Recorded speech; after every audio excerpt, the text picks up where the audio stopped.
The iPhone 15 Pro Max is coming with some big upgrades to its speed as well as some new color options, but before we get started, let me know in the comments which iPhone you're waiting for, and don't forget to hit subscribe to stay up to date with the latest tech.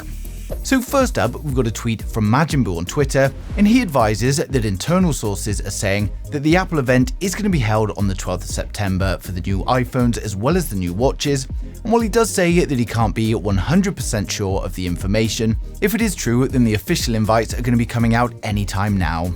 Next up, we've got news that Apple's going to offer a 1.8 meter USB-C data transfer cable for the iPhone 15 Pro models, and it's going to be capable of USB 4 speeds up to 40 gigabits per second, and the cable is also capable of charge speeds up to 100 watts. Now, it's important to note that the cable's charge speed is actually irrelevant, and it depends on what the iPhone 15 Pro models are going to support, but rumors are stating it's going to be somewhere around 35 watts. Now, Majinbuu also advises that the non-Pro models will of course come with a USB-C cable, but it's going to be a USB 2 with speeds of 480 megabytes per second. This is exactly the same as the current Lightning cable that we've already got. Now, next up, we've got code discovered in the latest iOS 17 beta, and this gives us more details on the new action button that we're going to be seeing in the iPhone 15 Pro models. We already know that this new action button is going to be customizable for a single press, a double press, or a hold, and the latest code reveals haptic feedback patterns, and they're going to use different patterns to let the user know what mode they're in. So for instance, if you put it on silent, it's going to make a certain pattern so you know your phone's on silent. Next up, we've got news of the color options available for the whole iPhone 15 range, and according to Mac rumors, for the iPhone 15 and the iPhone 15 Plus, we're going to get a choice of midnight black, starlight white, yellow or blue, and then the final color is either going to be an orange or a coral pink.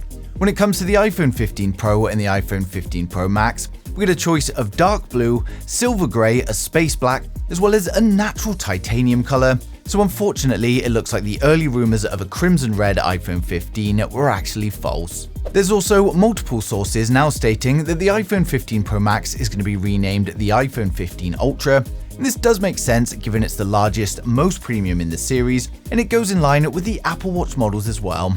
There's also another new report that states that there's been issues with the camera component supply for the iPhone 15 Pro Max only, and while all phones are going to be launching on the 12th of September, there may be delays in the iPhone 15 Pro Max's actual release date, and users could have to wait up to 4 weeks longer for the phone.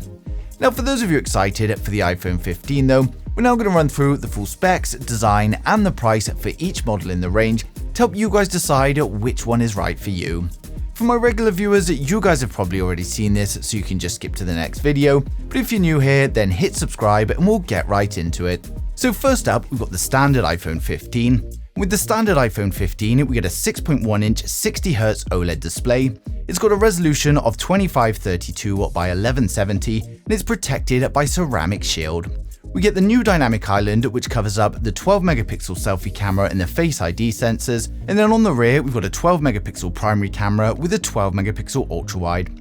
It's powered by the A16 Bionic chipset, and it comes with 6GB of RAM and up to 512GB of storage. It's got a 3300 mAh battery with 30-watt fast charging, and it's going to come with 5G, Bluetooth 5.3, and Wi-Fi 6E. Now, of course, it's going to ship with iOS 17, and it's expected to launch from around $850 on the 12th of September. Next up, we've got the iPhone 15 Plus. With the iPhone 15 Plus, we get a 6.7-inch 60Hz OLED display. It's got a resolution of 2778 by 1284, and it's protected by ceramic shield. We get the new dynamic island, which covers up the 12-megapixel selfie camera and the Face ID sensors. Then on the rear, we've got a 12-megapixel primary camera and a 12-megapixel ultra-wide. It's powered up by the A16 Bionic chipset and comes with 6GB of RAM and up to 512GB storage. It's powered up by a 4300 mAh battery with 30-watt fast charging, and it's going to come with 5G, Bluetooth 5.3, and Wi-Fi 6E. It will of course ship with iOS 17, and it's expected to launch from around $950 on the 12th of September.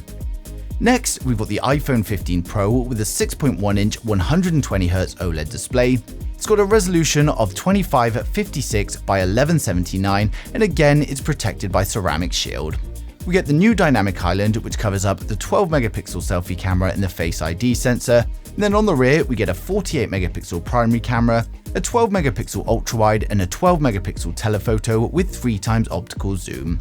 It's powered up by the new A17 Bionic chipset, and it comes with 8GB of RAM and up to 1TB of storage. We've also got a 3300 mAh battery, and while the fast charging is unknown at the moment, we do expect improvement thanks to the USB Type-C ports. Now it comes with 5G, Bluetooth 5.3 and Wi-Fi 6E, and it will of course ship with iOS 17, and it's expected to launch from $1,100. Now finally, we saved the best to last, and it's the iPhone 15 Pro Max. With the iPhone 15 Pro Max, we get a 6.7-inch 120Hz OLED display. It's got a resolution of 2796 by 1290, and of course protected by ceramic shield. We get the dynamic island to cover the 12 megapixel selfie camera and the Face ID sensor, and then on the rear we get a 48 megapixel primary camera, 12 megapixel ultrawide, and a 12 megapixel periscope camera with 5x optical zoom. It's powered up by the A17 Bionic chipset and comes with 8GB of RAM and up to 1TB of storage, and it's also powered up by a 4323 mAh battery, and again, we don't know the fast charging speeds, but because of USB-C, we do expect it to be higher. It comes with 5G, Bluetooth 5.3 and Wi-Fi 6E, and again it's going to ship with iOS 17, and it's expected to launch from $1,200. So overall, the iPhone 15 series has minor changes to its design from the predecessor, but they do pack a much more powerful chipset. Now this means it's probably not going to make anyone with the 14 rush for an upgrade, but for anyone with an older iPhone or looking to get their first iPhone, then it's going to be a great choice. Now being so close to launch, the leaks are likely going to come flooding in now, and of course I'll be sharing everything as soon as it does, so make sure you subscribe so you don't miss a thing in the future.